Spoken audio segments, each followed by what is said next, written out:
Bonjour! Dans cette vidéo, je vais vous montrer différentes manipulations que je vais vous demander de reproduire à partir du fichier que vous avez. L'objectif est de connaître un tableur, de savoir qu'il est composé de colonnes et de lignes, et que l'intersection s'appelle une cellule, qu'il est composé de feuilles. Donc ce qu'on va réaliser au travers de cette vidéo, c'est différentes manipulations. Donc je rappelle que là, vous avez un tableau. Pour sélectionner un tableau, vous pouvez utiliser votre souris. De cette façon, on peut sélectionner des lignes ou des colonnes. On peut sélectionner en cliquant sur CTRL une ligne et une colonne. Voilà. On peut également apprendre à se déplacer au sein d'un tableau en utilisant les touches CTRL. Vous voyez, ici, je me déplace au sein du tableau en haut, en bas, en haut, en bas. Je peux, si je souhaite, sélectionner de l'information. J'appuie sur CTRL Maj, flèche du haut ou flèche du bas. C'est comment on peut se déplacer. Je peux également me déplacer en tenant ici la touche CTRL pour avoir les informations que je souhaite. Donc si je mets par exemple ceci, je vais pouvoir sélectionner tous les éléments de mon tableau. Donc voilà des petites manipulations. Donc il faut savoir se déplacer dans un tableau. Donc avec la touche ici, vous voyez, c'est CTRL droite, CTRL bas, CTRL gauche, CTRL haut.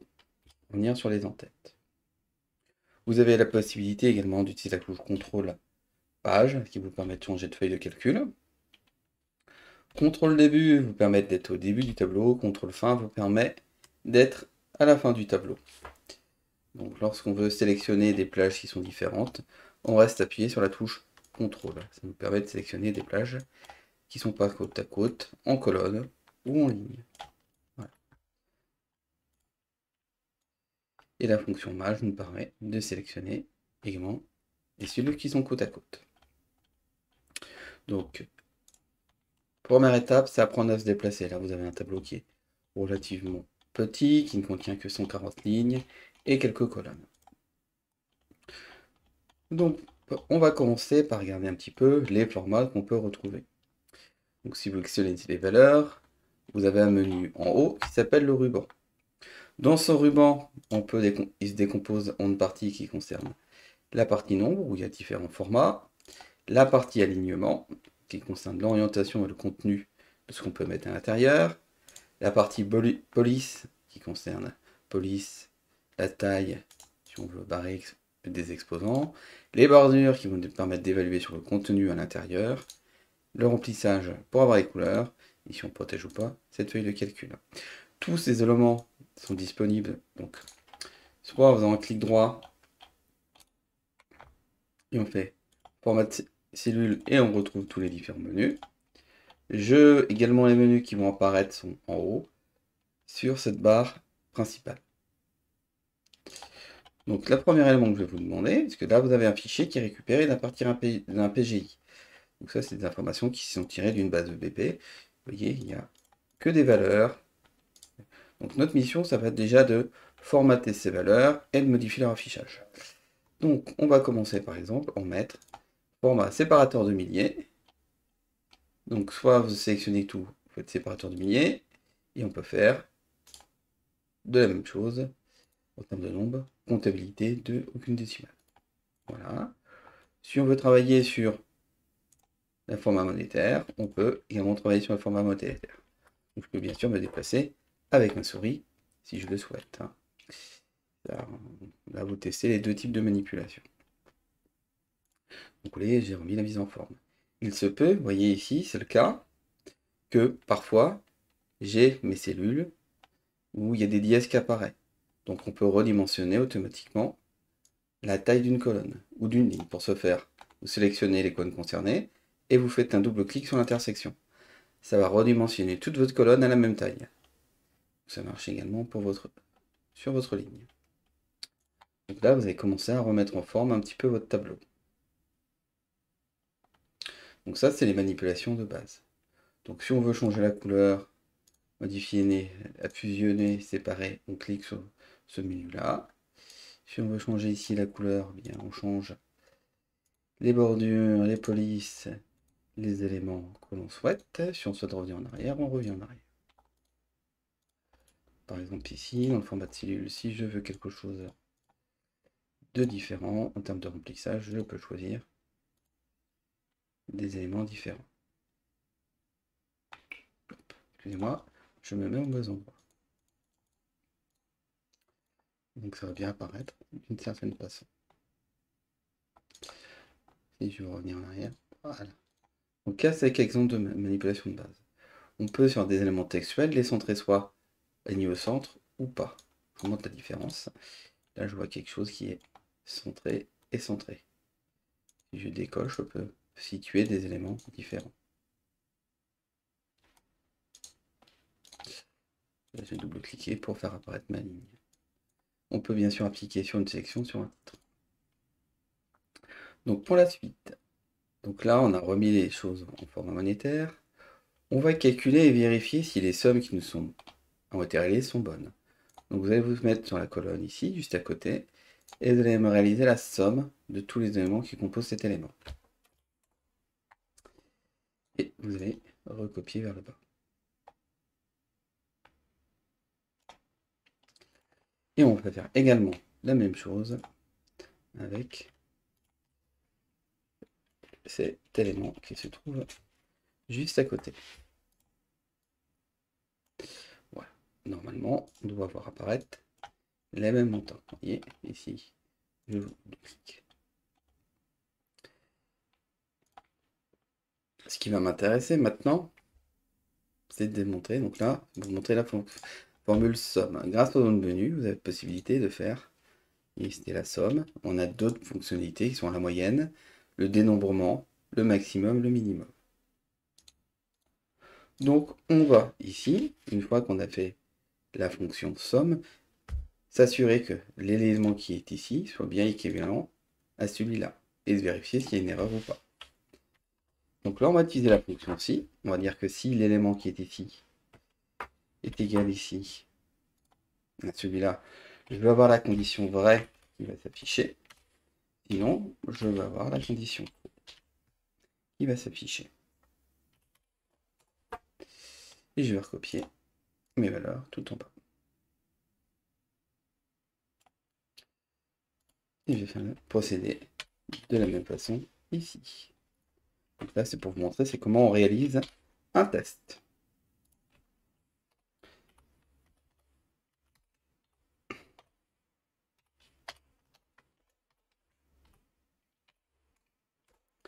Voilà. Donc normalement, voilà, on voit que j'ai toujours les mêmes valeurs. Bon, je m'aperçois qu'à la longue, c'est un petit peu compliqué parce que j'ai des lignes, j'ai des colonnes, mais ici, je suis obligé de scroller et je perds l'entête de mes lignes et de mes colonnes. Et en fait, on peut faire en sorte que mon entête de ligne et de colonne soit toujours identique. Pour ce faire, on va aller dans Affichage. Et on voit qu'il y a différentes options qui sont possibles. On peut faire ce qu'on appelle figer les volets. Démonstration, je vais figer les volets. Et là, on va voir que quand je me déplace, tout fonctionne. Je garde toujours mes entêtes de ligne qui apparaissent.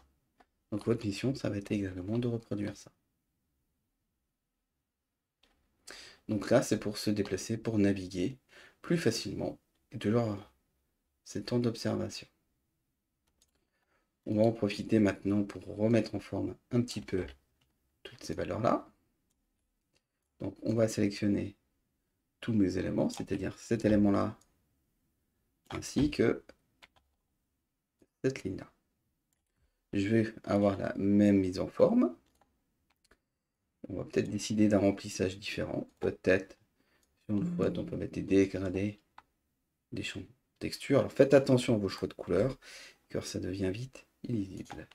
Couleur, moi je vais mettre un remplissage court, et je veux par exemple que ce soit fait avec des petits points et une ligne bleue. Et on voit que j'ai des petits points qui sont apparus et qui mettent. Donc je reprends ma démonstration. Vous avez bien sélectionné toute l'information. Vous avez bien fait format de cellule. Donc là, on va remettre ma bordure ici. Et on va pouvoir travailler sur ces bordures. Là. Voilà. Ça apparaît. Voilà. Ça, c'est des angles de manipulation de base sur un fichier. Votre mission, c'est de reproduire ça. Là, vous voyez que j'ai beaucoup d'informations. Donc, j'ai une colonne de codes clients, mais je suis incapable de voir rapidement pour chacune des colonnes quelle est la valeur minimale et la valeur maximale. Pour ce faire, vous pouvez utiliser une fonction. Toujours, vous pouvez utiliser les raccourcis clavier, si vous le souhaitez, ou sélectionner à partir de votre souris. Donc on revient sur la partie accueil et on va mettre en place une mise en forme conditionnelle. L'objectif, ça, c'est de faire apparaître la valeur plus ou moins élevée. Donc vous avez le choix ici. Ah, par exemple, si je veux faire apparaître les 10 valeurs les plus élevées, elles vont apparaître. Je peux faire d'autres règles et les personnaliser. Donc si je veux par exemple ici, et ainsi de suite. Démonstration.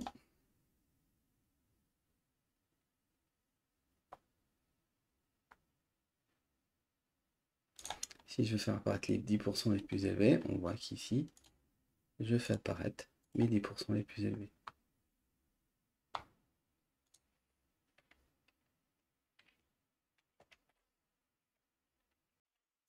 Donc voilà, on va continuer les différentes manipulations. Donc ici, là, je vais sélectionner tous mes éléments.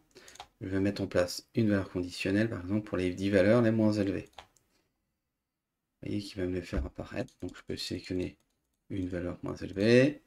Et je peux décider les éléments qui sont ici, affichage ou pas. Donc là, c'est normal parce qu'en fait, tous les petits tirets, c'est des valeurs 0, donc il faudrait les effacer pour pouvoir effectuer cette manip. Donc là, on va juste faire apparaître les valeurs les plus élevées.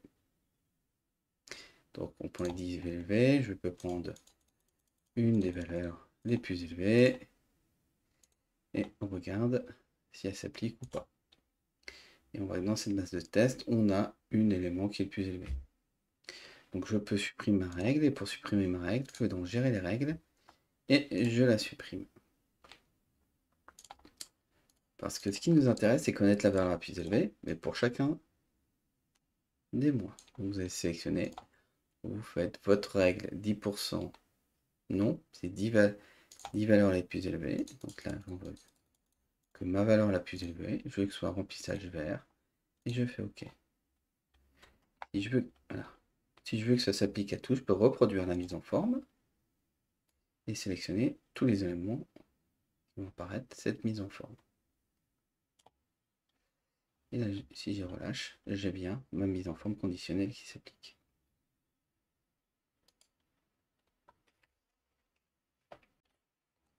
Voilà. Donc tout premier onglet permettait là de juste de voir éventuellement les options de mise en forme, de voir comment on peut se déplacer au travers d'un tableau. Je vais terminer en faisant un peu de travail sur mes bordures. Voilà, pour vous montrer qu'on peut bien mettre des bordures un petit peu encore différentes. Donc maintenant, on va passer à la deuxième partie. On va aller dans la deuxième feuille de calcul. Et là, on va voir appliquer ce qu'on veut. Donc là, je vois que j'ai un mois de janvier. L'objectif, c'est de travailler jusqu'à la période de décembre. Donc ici, je vais utiliser ce qu'on appelle la poignée de recopie que vous trouvez à l'intersection de la ligne et de la colonne. Je vais travailler pour plusieurs salariés. Donc, de la même façon, on va travailler pour plusieurs salariés.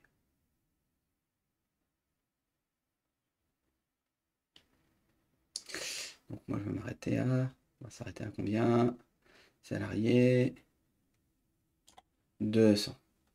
Donc j'ai bien 200 salariés qui vont travailler. Donc là, on va mettre des valeurs. Mais comment faire pour mettre des valeurs? On va utiliser une fonction qui s'appelle aléa entre bornes. Vous tapez aléa entre bornes, elle va apparaître. Donc soit vous connaissez les éléments, mais on va regarder quoi faire. Donc là, on va mettre des saisir des valeurs entre 10 000 et 50 000. Alors, pourquoi il y a fait une erreur? Pas simplement. Il faut bien qu'il aborde minimum, vous voyez, il reconnaît si on fait une erreur. Donc ça, c'est les données que je vais recopier. Je vais les mettre au format comptabilité, mais je ne veux pas voir apparaître les décimales. Donc si je recopie ceci vers la droite et vers le bas, je vais donc bien avoir mes deux données qui m'ont généré. Seul problème, si j'ouvre cette feuille, vous voyez, c'est des aléas, ça va se régénérer automatiquement. Donc ce qui va nous intéresser, c'est de conserver ces valeurs qui sont générées. Donc on va les sélectionner. On va faire un copier et on va utiliser non pas un coller classique, on va faire un coller avec les valeurs. On va coller que les valeurs. Et voilà. Les valeurs, elles sont bloquées. Vous aurez forcément des valeurs différentes des miennes, mais en tout cas, vous aurez les valeurs. Donc mon tableau se construit. Donc on aura besoin de calculer le total ici, et on aura besoin de calculer le total qui est en bas. Donc pour calculer le total, on l'a vu, c'est la somme mathématique. On vérifiera si les informations qui sont sélectionnées sont les bonnes, et on va recopier vers la droite. Là, je vais faire la même chose, je vais recopier, et je vais recopier vers le haut.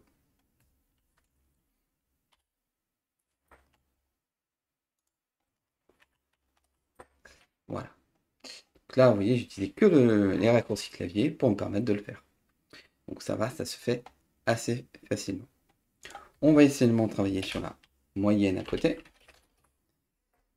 et faire la moyenne de ces éléments-là. Donc pour calculer la moyenne, alors soit on tape moyenne, soit on prend moyenne et on copie les informations qui sont ici. Ça nous fait une moyenne. De la même chose, si je le fais à ce stade-là, je vais bien voir exactement la même chose.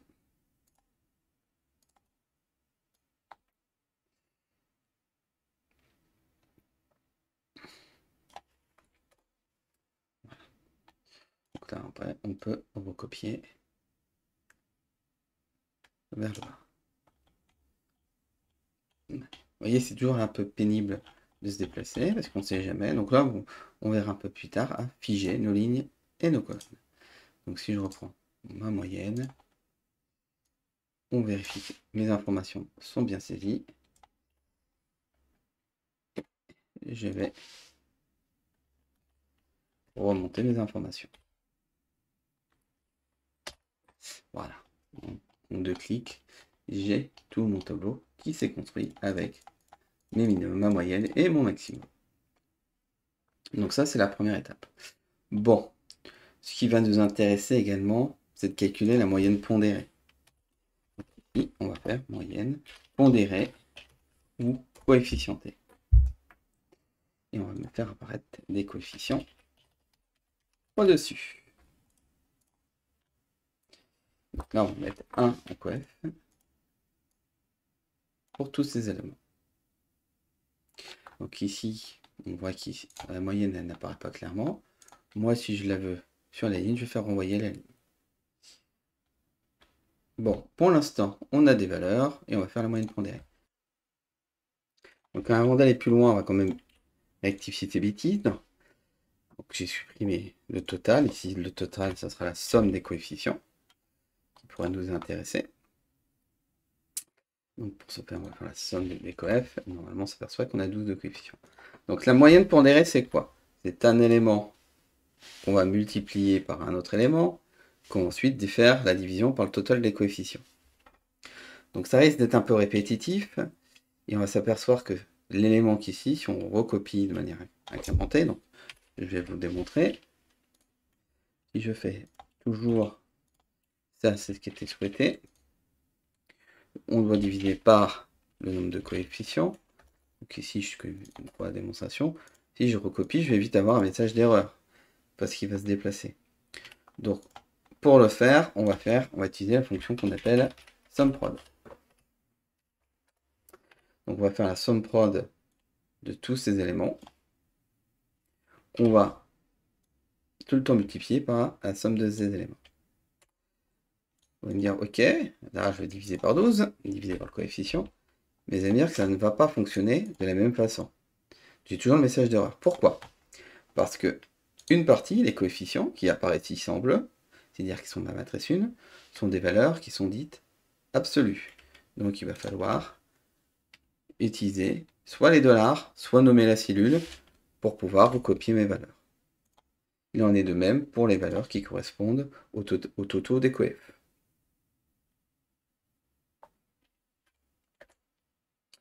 Donc ce qu'on va faire, on va faire égal, prod. Vous allez sélectionner les coefficients, vous appuyez sur F4 pour bloquer ces valeurs-là, que vous allez diviser par les totaux de la ligne,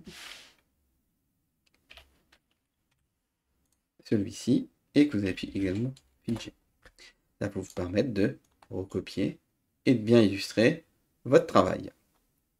L'autre manière de faire est donc d'utiliser des noms. Donc vous pouvez très bien nommer cette ligne-là, si je la nomme coefficient par exemple. Et là je vais l'appeler tcoef. On peut travailler avec des noms. Égal somme prod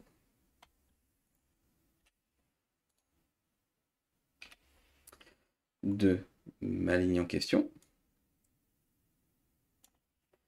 que je vais multiplier par mes coef divisé par tcoef. Donc on voit qu'ils apparaissent. Et là, je peux recopier vers le bas. Voilà. Donc là, on apprend à utiliser des quotients. Donc on aperçoit que les moyennes sont tout à fait identiques. Si je change l'importance d'un mois, ce qui peut être logique par rapport à une activité saisonnière, on s'aperçoit que j'ai bien des moyennes qui vont changer en fonction de l'importance ou pas. Donc ça, c'était la première étape. Maintenant, on va s'intéresser à faire le contrôle. On va voir si on trouve exactement la même chose. Donc pour utiliser la fonction contrôle, on va utiliser la même fonction que tout à l'heure, c'est si. Est-ce que cet élément-là est égal à cet élément? Mais là, on va fonctionner de manière un petit peu différente. Pour utiliser d'autres possibilités, on va utiliser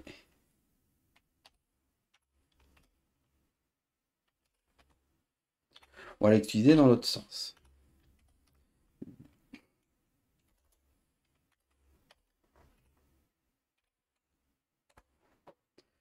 Voilà, donc ici, j'ai dit ici P5 est différent de Q5, alors j'ai faux, sinon j'ai vrai.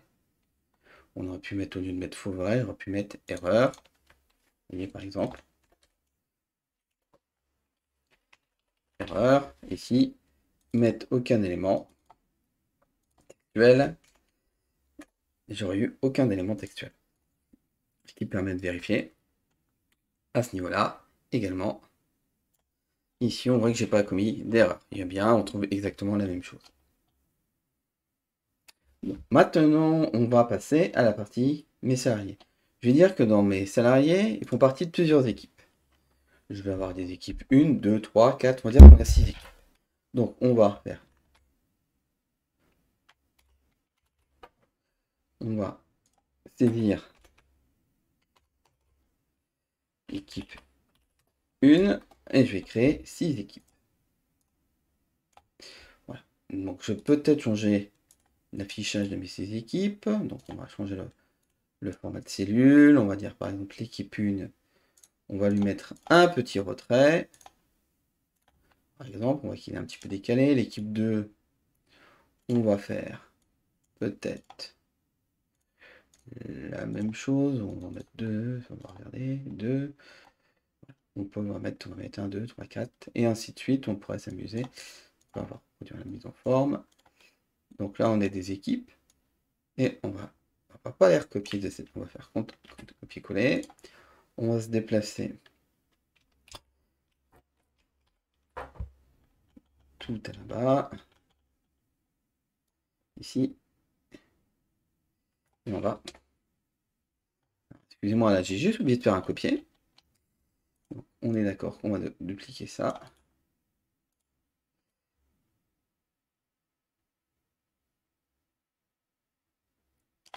Et on va coller.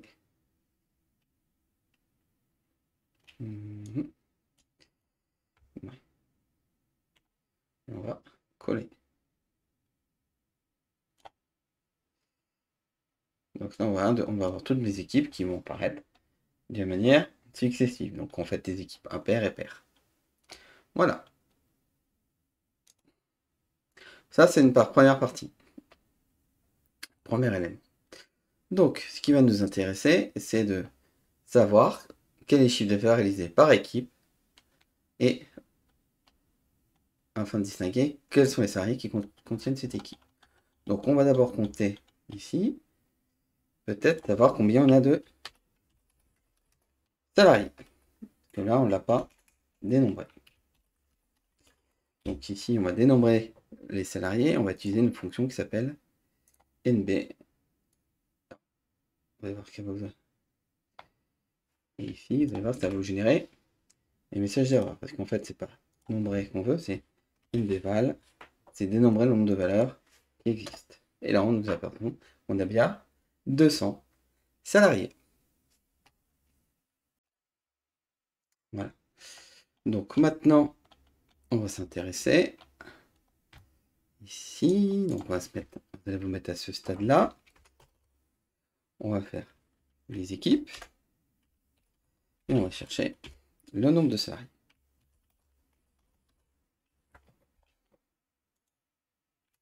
Afin de gagner du temps, je vais recopier mes éléments. Et je vais mettre que les valeurs pour respecter mon petit tableau. Donc l'objectif, c'est de savoir combien de salariés par équipe, parce qu'au final, on doit en avoir juste en bas 200. Donc là, on va utiliser la fonction qu'on appelle NBC. Donc si, et on va choisir la plage qu'on a sélectionnée, qui est la plage qui contient l'intitulé des équipes. Et le critère va être celui-là d'à côté. Là. Et on va recopier vers le bas. Je vais faire la somme et on va voir combien d'équipes il nous trouve. Voilà, je retombe, je sais que j'ai 34 équipes 1, etc. Donc là, on s'aperçoit déjà que ça fonctionne. Ce qui peut nous intéresser maintenant, c'est de connaître le chiffre d'affaires par équipe. Donc, on fait dans le petit tableau juste en dessous les mêmes manipulations. Donc maintenant, on va travailler sur le chiffre d'affaires par équipe. Donc, je vais sélectionner mes équipes. Là, je voudrais le chiffre d'affaires réalisé. Et je vais donc, on va utiliser la fonction qui s'appelle SUMSI. Donc, ça va comparer un élément par rapport à un autre. Donc, on va choisir définir ma plage. Ma plage va toujours être identique. C'est celle de ma colonne B. Donc, soit on sélectionne. Hop. Je finis par. Donc, je choisis ma plage. Ma variable va toujours se trouver sur cet élément. Et ce que je vais additionner, c'est la somme des chiffres d'affaires.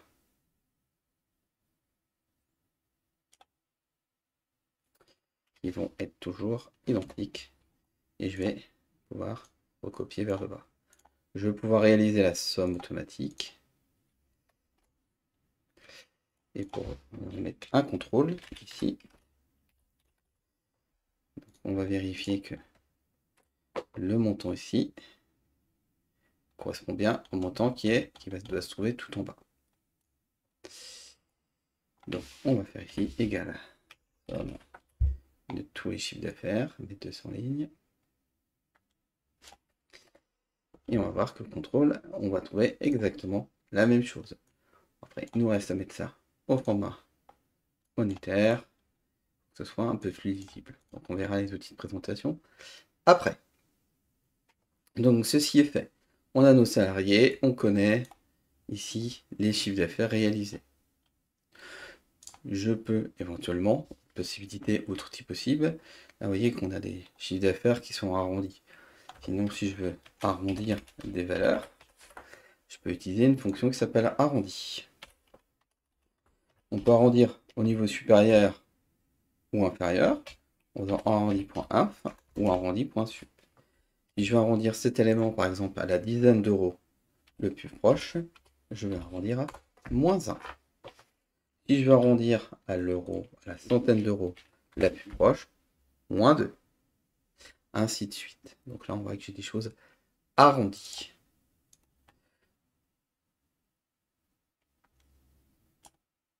Voilà. Si je veux une représentation graphique dans une cellule, je peux utiliser ce qu'on appelle l'outil Sparkline. Donc Sparkline, c'est une insertion de graphique. On va sélectionner des données où on va voir. Voilà, hop, et je peux mettre, je vais mettre tous les points d'ailleurs, toutes les marques, par rapport à un élément. Ça permet de voir sur le temps, par le temps.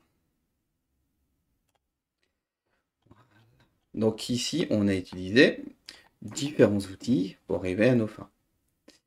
Donc ici, et on n'a pas encore terminé la partie de mise en forme du document. Donc plein de documents, on va essayer de mettre un petit peu en forme maintenant tout ça. Donc on peut par exemple ici toujours à partir des raccourcis clavier sélectionner votre tableau. On peut travailler sur la mise en forme, clic droit, format cellule et travailler sur la mise en forme. Donc ce qu'on va faire, on va commencer sur les bordures. On va mettre un petit peu de bleu et je vais décider que eh bien, mes données sont visibles avec des petits tirets bleus. Voilà. Vous voyez, hop. J'ai mes petits tirets bleus qui apparaissent. Je vais par exemple ici maintenant travailler que ici j'ai bien centré. On va faire quelque chose. On va ensuite peut-être faire un duo de couleurs, ce serait sympathique. On va dire que par exemple tous ces mois-là, si je me déplace à la fin, on aura une certaine exigence. Et donc là on remonte. Donc là j'alterne après les raccourcis clavier. Donc là on va mettre une bordure. Qu'est-ce qu'on va pouvoir mettre? Alors, moi j'aime bien des choses sobres. Voilà. Et on va décider qu'une valeur sur deux. Ça c'est soit blanc. Et on va dire que ça sera une autre couleur. Je vais mettre un bleu clair. Un bleu clair. Allez, on va remettre un bleu clair. Donc on va dire que cet élément là jusqu'ici, on veut que ce soit un bleu clair. On va aller rechercher et dans le remplissage, on va mettre une forme de un petit peu clair. Je veux un motif ou pas? Non. Donc, si je peux jongler. Hein. On voit que c'est moche. Donc on recommence. Parce qu'on peut vite être débordé. On a les couleurs de motifs. Bon, le mieux c'est peut-être de laisser par défaut. Voilà. Donc un coup j'ai blanc, un coup j'ai clair. Donc ce qui va m'intéresser, c'est de prendre cette mise en forme et de l'appliquer sur tous mes éléments. De recopier cette mise en forme là et de l'appliquer à l'ensemble de mes documents qui sont juste à côté.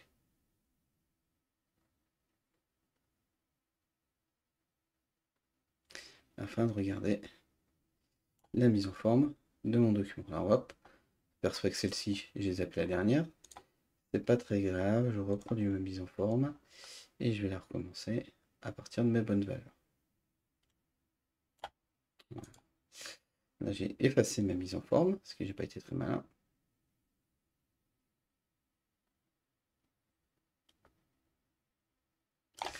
Donc on va faire reproduire la mise en forme et on va l'appliquer juste au bon endroit afin que je refais juste là, ici, pour s'apercevoir que c'est bien exactement la même chose.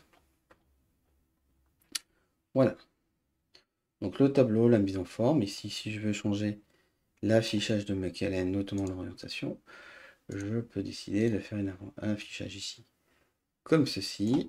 Et on peut travailler sur une zone de forme avec des bordures qui sont également peut-être un petit peu... Alors je les ai mis des bordures. Je ne veux pas rayer à l'intérieur, merci.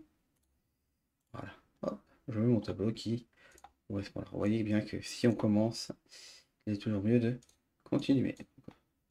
Si je reproduis une mise en forme, je reproduis ma mise en forme.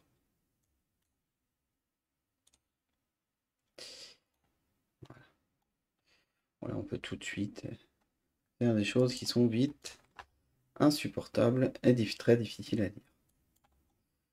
Donc là, si je veux ici modifier mon affichage, hop, on va tricher, on va mettre ça comme ça. Et on va. Donc je vous laisse terminer la mise en forme, de faire quelque chose de plutôt sobre et d'efficace, pour arriver à quelque chose qui soit compréhensible.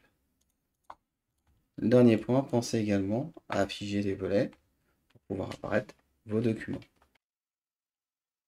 Donc, pour libérer et figer les volets, je vous rappelle que c'est dans Affichage. Vous allez vous situer par exemple ici, dans cette cellule qui est donc C5. Et vous allez figer les volets. Et en termes de déplacement, c'est tout de suite beaucoup plus facile de se déplacer.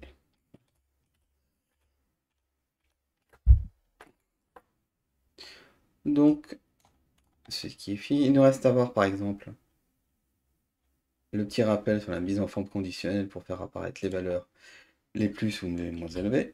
Donc, on sélectionne l'information qui nous intéresse.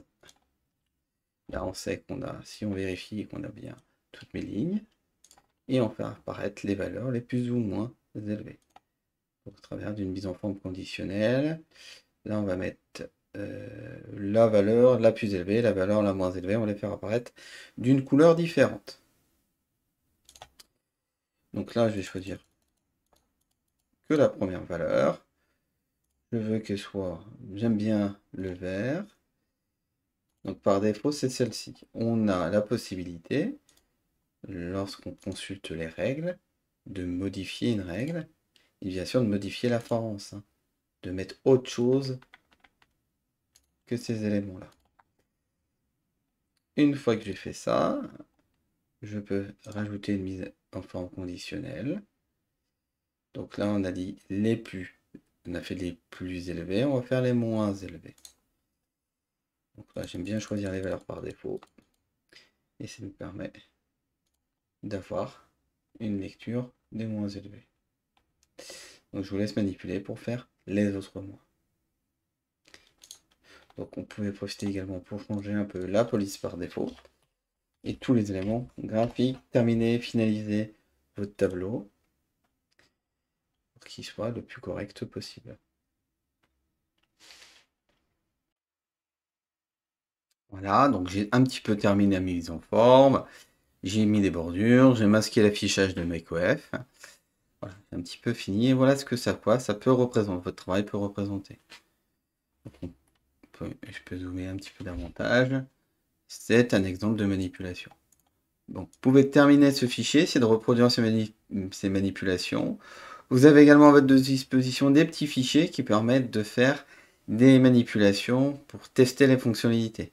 Par exemple, par la fonction si, la formule somme, moyenne, minimum.